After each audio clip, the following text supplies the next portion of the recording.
So, of course, out of the two movies that came out this week, I, of course, loved Murder on the Orient Express immensely more than Daddy's Home 2.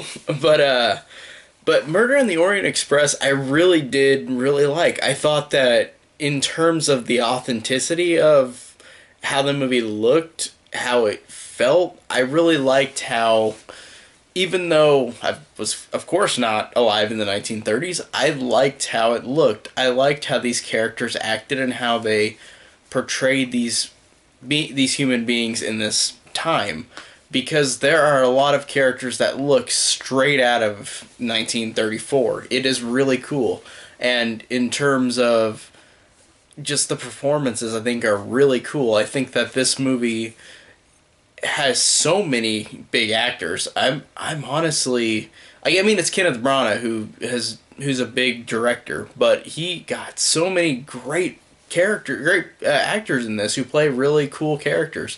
They're not like characters that have depth to them, but I liked the performances. I thought they were really cool. I liked Daisy Ridley a lot. I liked Johnny Depp a lot. I liked Michelle Pfeiffer a lot. I thought that they all really worked in this movie, and I really love how we get Kenneth Branagh to direct this, who directed Thor, Cinderella, Titus, like movies that are so visually pleasing, and that works really well in this movie. I really liked, besides the fact that it looks very cool just with the kind of authenticity of the 1930s, I liked how the shots were composed. It really, the cinematography is beautiful. The way that you see all these different angles, it really works in a way that has probably been done before, but for this movie itself, it's really cool. And I think that the acting is great. Like I said, the authenticity is great. The cinematography is great. But I really loved Kenneth Branagh in this movie, and I thought that as a main character, he was awesome as Hercule, or Hercules, as you could pronounce it too. This French guy who is a detective, and he is trying to figure out who is the murderer on this train because somebody dies, and I don't want to say who, but somebody dies, and then he tries to figure out who did it. And I like that we get a scene at the beginning of the movie, which isn't related to the train, where he figures out something another place, and I think that it's really cool that you see that, and then you see him using his technique after that on the train. I really like that. I like that you see him working and doing a good job of this, and then whenever you get to the train scene, it works really well because you really see how good of a investigator he is. I really like that you see all the ways that he does it.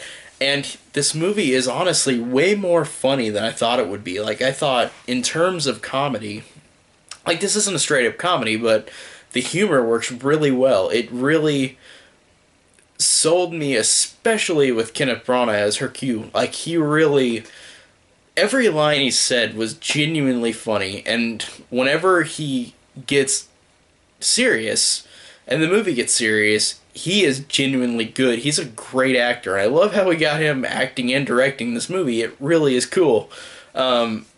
He is always such a joy to see in movies. Like whenever he was in Dunkirk, he was good, and in Harry Potter and the Chamber of Secrets, which the first thing I saw him in whenever I was a child, I think he is such a cool actor, and he's such a fun character actor. And like I said, in this one, he really is genuinely funny.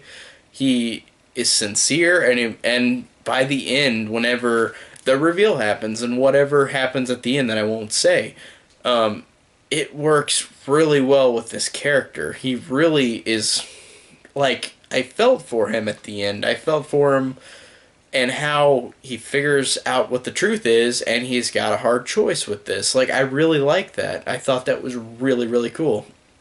And he just was really awesome in terms of just humor and emotion. He worked on a lot of levels.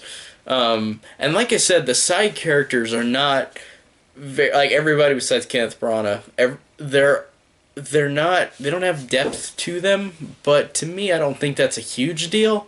I think that in this kind of movie set in the 1930s, it kind of makes sense if they're trying to be authentic enough to make these characters not they like if it was in the 1930s, these characters wouldn't have that much depth in a movie. That's the way I took it, because it seems like these characters are kind of just like bare bones, but I like the actors they brought in. I thought that they all brought something. They were all interesting, and they all, because I knew who these big actors were, I could tell the difference between each character, even though I can't remember any of their names, besides Kenneth Branagh's.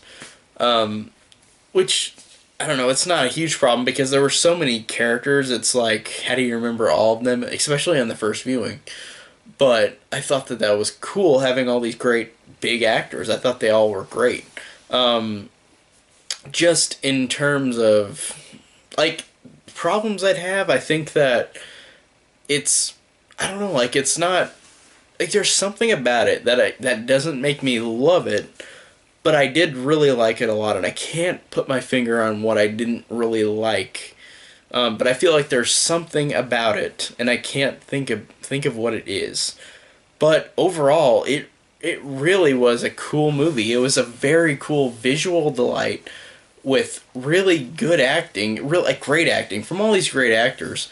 And Kenneth Branagh is amazing, and he is such a great character actor. I love seeing him in movies, and I think that he, visually speaking, is a fantastic director. And I think that the plot is pretty good. I think that the acting is all really good. I guess what my problem would be, now that I think about it, is probably just the characters weren't much besides what they were. But that's, like I said, this is supposed to be set in 1930, and the movies that came out in the 30s were probably like this, where it's just like, oh, we got, or I mean, not the 30s, but like older movies past the 1930s. Because movies weren't really made as much.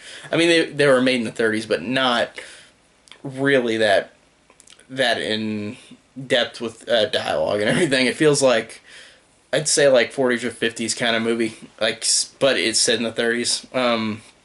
But I think that the movie itself is just, it's fun, it's entertaining, and I think that it is really good in the acting department, in the cinematography department, and the directing department. It really is good. It's a good movie, but I didn't love it, but I did like it a lot. I thought that it really worked a lot on a lot of different levels. So it really sold me, and of course Kenneth Branagh sold another great visually pleasing movie, and I'm glad that I saw it. I'm glad that I saw these actors give great performances, and I liked the visual style of it. So, so even if the characters were kind of weak, the movie itself I thought worked well on a visual scale and on a acting scale. I thought that that was really good, and the twist, like who the killer was, I thought was actually really well executed and interesting, because there was so many more layers to this that you wouldn't have known if you didn't read the book. And I haven't read the book either or seen any other adaptations, but I thought that the twist was really good and it was really interesting, and I liked where it went. It was something that I have not seen before in a movie, especially a murder mystery. I did not expect that to go that direction. So I thought that was really cool, and I think that the movie is really good. I think that it's something that, like I said, is not very character driven, but in terms of visuals and acting, it's really, really good.